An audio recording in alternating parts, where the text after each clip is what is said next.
This is the video lesson for Module 1.02, Live, Laugh, Love, Poetry. And I want to start with the objectives for the lesson. And it says, after completing this lesson, you will be able to demonstrate understanding of poetic devices, convey your experience, analysis, and response to different poems.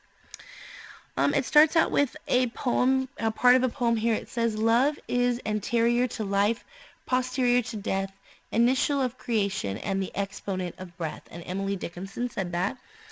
And then you'll click on next, and it's going to talk about some stuff here that you can then read that and learn a little bit more about the quote.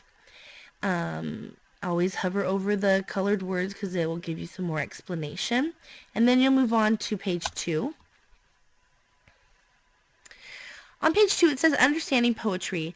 To start your analysis of any poem, you must first read the text and then revisit it to dig deeper. The process will allow you to comprehend and appreciate an author's message or experience.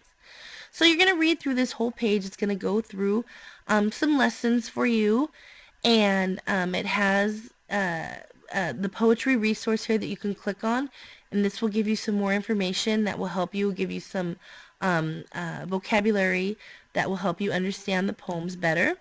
And it has this thing here. It says match each poetic device to its correct definition. And if that page I was just on, if you look at that, those are the poetic devices. Some of these you're going to know, like you've probably know what personification is. Some of them they're going to be familiar sounding, but you're going to be like, you might be like, wait, I can't remember for sure. Like simile and metaphor, a lot of people have a hard time remembering which is which, including myself. And then some of them you probably are not going to have ever heard of, or if you did, you cannot remember what it is at all. So you'll just match the word with the little box here, and that will help you to remember which is which. And this is also something that you're going to need to know for future tests and quizzes, so do make sure you understand this. And when you're done, you'll move on to page 3. Here it has an analysis. After you have reviewed the important elements of poetry, it's time to begin your analysis. So you're going to read the following poem and then select next to analyze it. Or next to analyze it. And it's A Valentine by Edgar Allan Poe. And I do definitely recommend that you click play here because it will read it to you, and it's kind of nice to hear it in someone else's voice. And then I also suggest you read it out loud to yourself and hear it in a couple different voices. It isn't very long. It won't take you very long to do that. And then once you've done that, you'll hit next, and it's going to go through an analysis of it and show you how to analyze a poem by analyzing this one for you. And don't forget to read the bottom. And then once you're done with that, you'll move on to page 4. So here it's page 4. It says, welcome to our virtual poetry museum. It's not quite the Louvre or the Metropolitan Museum of Art, but it contains written works that speak about the universal experience of love. So here you have an experiencing poetry organizer and some different exhibits.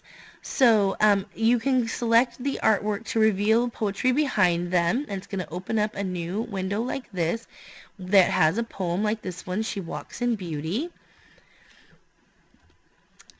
Then it has a second exhibit right here and references here. So this is actually just a list of all the poems that they use in their 2 exhibits.